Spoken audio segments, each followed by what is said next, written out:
Hi, I'm Austin, and in this video on the Points Unknown channel, we are going to be converting my 2017 Africa Twin tube type tires to tubeless.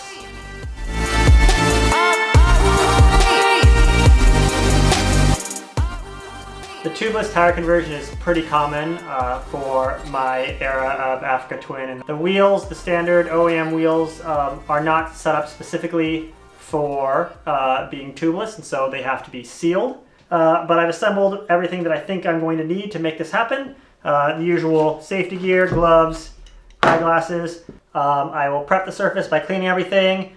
Soap and water to start, degreaser, wire brushes to get all the dirt and grime out, a scour pad, copper scour pad. Just really need to get the surface clean. Then once I'm close, I will prep the surface with acetone. That's the preferred cleaning method for the 3M marine adhesive sealant Fast Cure 5200 that I will be using. On the back it specifically says to not use rubbing alcohol, as it will affect the curing process of this sealant. So prepping with acetone, which is what it recommends. And then I'll be going through and sealing the smoke holes with the Fast Cure 5200. And then once that has cured, I will use this 3M Extreme Sealing Tape 4411N to go over the top of the sealant that I'm putting over the smoke holes. So this will go around the rim entirely.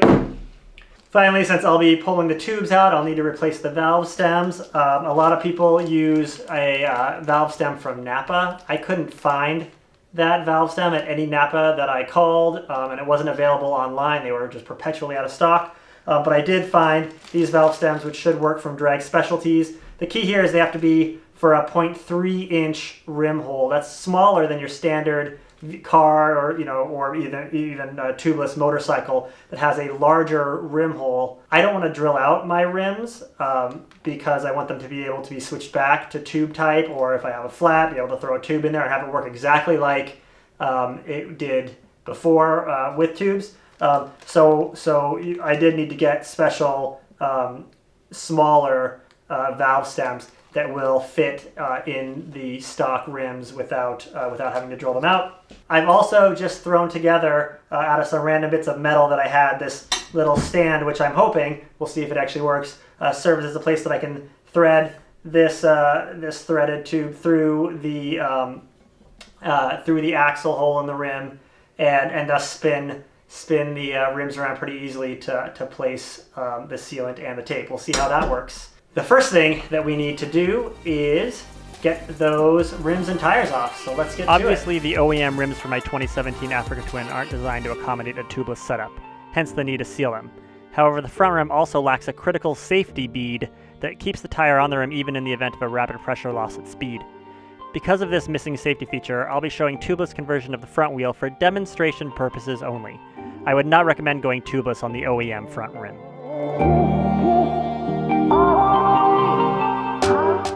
Well, taking the wheels and tires off certainly reminded me just exactly why I want to do this tubeless conversion. That was definitely quite the effort.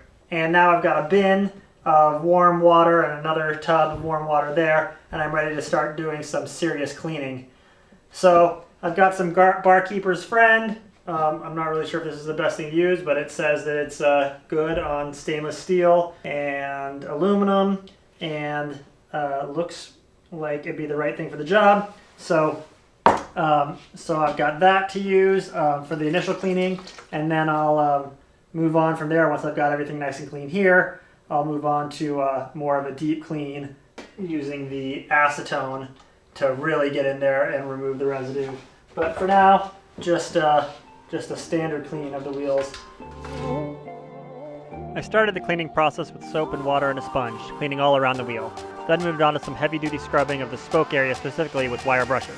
To dry things off thoroughly, I used compressed air to blow out all the water, and then a heat gun to really dry things completely. Now switching to the really toxic chemicals.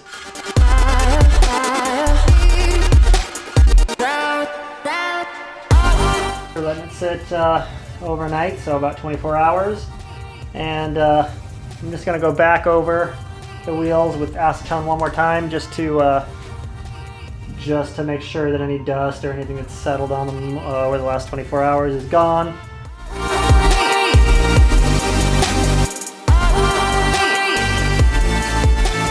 I'm going to seal the spoke holes with what everybody seems to recommend, the 3M Marine Adhesive Fast Cure 5200. And yeah, should be the stuff. Cures in 24 hours. So one of the things I'm going to do, because I've heard that as you rotate the wheels around, and surprisingly, the sealant before it cures wants to fall off in various directions. And so you don't want to spin the wheel around fully. So what I'm going to do to start is I'm just going to wrap these bungees around the wheel and put a little weight on the bottom of them just to keep them from rotating while I'm putting the sealant on. And that way I'll do it by thirds. So I'll do the top third, let it dry for maybe an hour, half an hour, something like that. Then rotate it, do the next third, and then finally the bottom third. So there's never a section where it's just like upside down or fully sideways. And hopefully that'll keep things more in balance.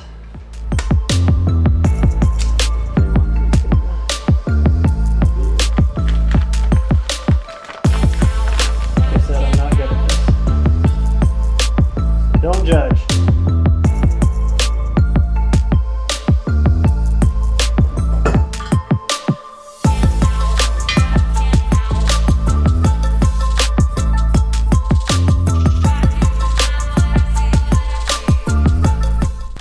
So a few lessons learned here, potentially while I was going through this. Cutting the tip of the adhesive a little bit more than it was from the factory was a good thing. That made things go better, but it's not pretty. So I guess we'll know when this is all done if you can do an ugly job and it still seals, or it has to be prettier than this. Other lesson learned, I would say, is that well, a little goes a long way, which is certainly true. You don't need to keep on pumping the gun because it just keeps on oozing out. But at the same time, skimping doesn't seem to be very productive either, because I end up with holes and pockets and ridges that I didn't want instead of the full coverage that I was really looking for. So I'll leave it here overnight. I got the heater on it to keep it modestly warm, but not too warm. And hopefully in the next couple of days, everything dries nicely, and then I'll come back, clean up the adhesive, and start taping. For my next step here, I'm gonna get a fresh razor blade out of the pack and just clean up all of the crazy adhesive that I've put on here, and also identify any voids like this one right here.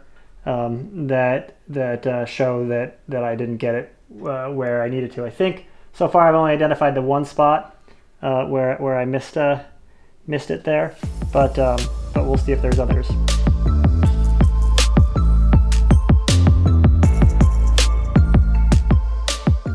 So if you look at the front wheel, you can see my tape is going to go not to the edge of the shoulder here, but just to the edge of this central portion. And so in order to get the tape around with some clearance, I need to clean up some of the adhesive that's gone up the side of the flat spot, or up the side of the drop center, and so that I have room for the adhesive here. This is a good example of one that's it's too far out, so I need to cut and make it a little bit smaller and then clean it up. Here's an example of a good one. I mean, I need to clean it up a little bit, but it's got room for the tape to go around, and looks pretty clean. So I'll be cleaning these up with a razor blade to make them a little nicer to work with once I start taping.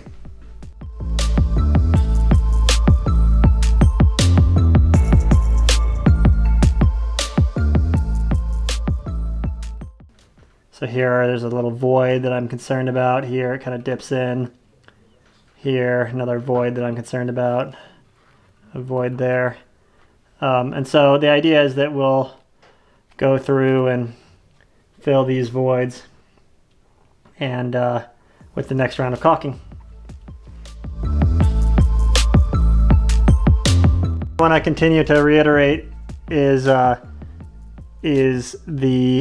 tubeless conversion on wheels without a safety lip on the rim. So you got the flange of the rim, the shoulder here, and then the safety lip, and then the drop center. Here on the front wheel of the Africa Twin, we got the flange, the shoulder, no safety lip, and that's apparently a big safety concern when doing a tubeless conversion. And so, to reiterate, doing this on the front wheel is just for demonstration purposes only. If you were going to actually make this tubeless, the front wheel tubeless, you would need to get a front rim that has the safety lip. So if you just keep that in mind, demonstration purposes only for what I'm doing here on the front wheel.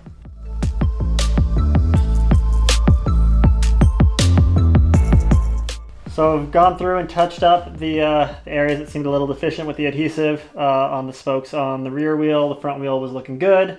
Got everything trimmed up with the razor blade so that there's not a bunch of random runs and drips from the adhesive along the wheel. And we've got good section of the drop center on both wheels, clean and free and ready for taping. So I'll wait overnight for that latest round of adhesive to cure, and then we'll prep and hopefully get to taping on this next round. So a few days later now, after doing some touch-ups and some cleanup of the adhesive caulking on the spoke nipples, and I think all the spoke holes are now finally clear, so I'm very nearly ready to tape. I'm going to prep the surface with isopropyl alcohol, which is what's recommended for the 3M tape, and then I will get to taping. So for taping over the spokes, I'm going to use the 3M 4411N tape. I've got the 1.5 inch width, which looks like it's going to be not wide enough to span across both spokes on the back wheel, and too wide to span, or too wide across the drop center on our front wheel for demonstration. So I think I'm going to do 2 layers, just semi-overlapping on the back, and then I'll cut the front to some degree, cut the tape to some degree to fit over the front.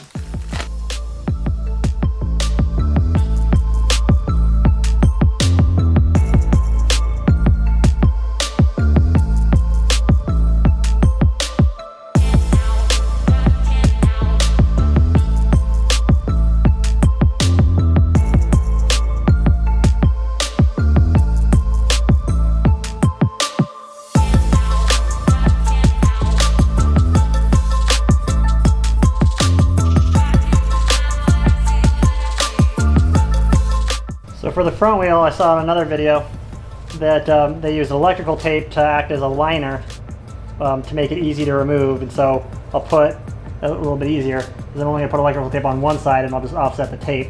So I want it to be about there.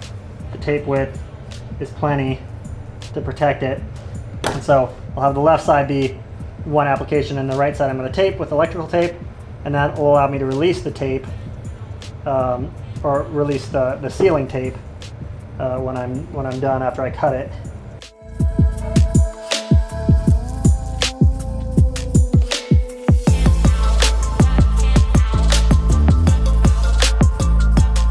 There's that. I'm going to run over it real quick with just a little more alcohol just to clean up where I touched it.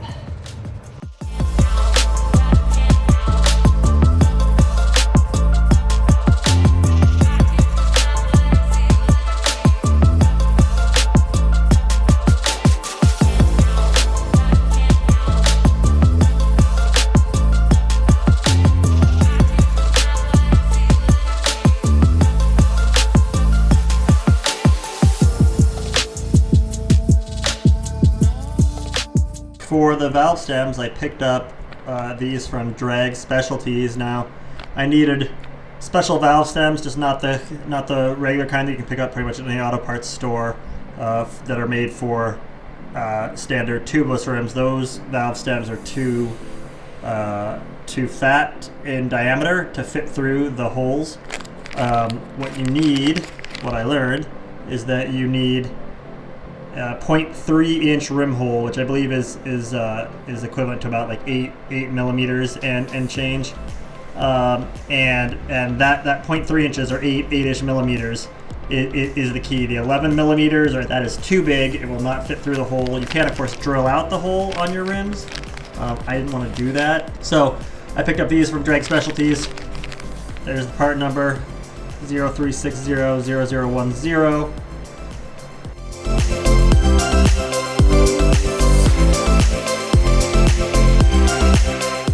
Well, folks, we're getting close to the home stretch here.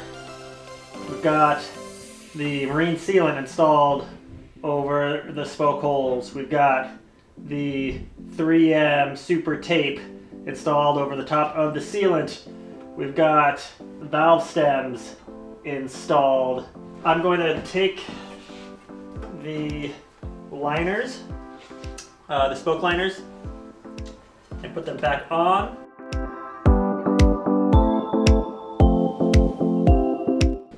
And now I think we can take the wheels off this stand and get to putting the tires back on. So let the wrestling match begin.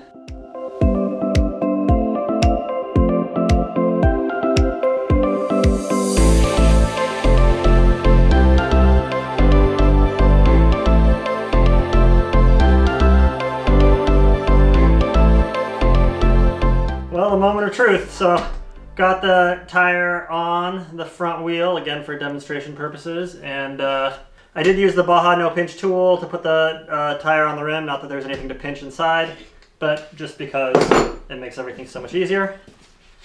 And so now, the moment we've all been waiting for, see if this thing will hold air without a tube. 31 PSI and holding. Have to spray it down with some soapy water and see if we got any bubbles or anything coming out, but for now, looking good. Let's do it again with the rear wheel. Getting the bead to seat on the rear wheel actually gave me a lot of trouble. I had to take special measures, including using a cam strap to get the tire bead up over the safety lip and into position to seat the rim. But after lots of cursing, we were able to make it work. Then it was just about getting the wheels back on. Overall, this project was a lot bigger and more labor-intensive than I originally expected. While the instructions seemed fairly simple, clean the rim, install sealant, tape, then valve stems, and reinstall, it actually took a ton of work over several days. But the end result is pretty nice. Tubeless wheels, or at least a tubeless rear wheel for safety reasons. Using Bluetooth-linked valve stems to monitor the pressure on each wheel, I've been monitoring the pressure over a few weeks and several rides. So far, so good. Over a week, I lost a few PSI in the front wheel and about 1 PSI in the rear wheel, but some of that could be related to temperature changes. Overall, this feels like a very successful project. Thank you for watching this episode of Points Unknown Garage. As usual, if you like the video, please hit that like button. If you have questions or comments, please feel free to put them in the box below and I'll try and respond as soon as I can. If you like this type of content, go ahead and hit the subscribe button. We try and release content on a monthly basis covering all kinds of things, from motorcycle how-tos like this one, as well as DIY camper van projects, and inspiration for your next adventure. Thanks again for watching. I'm Austin, and that's how I converted my OEM African wheels from tube to tubeless on Points Unknown.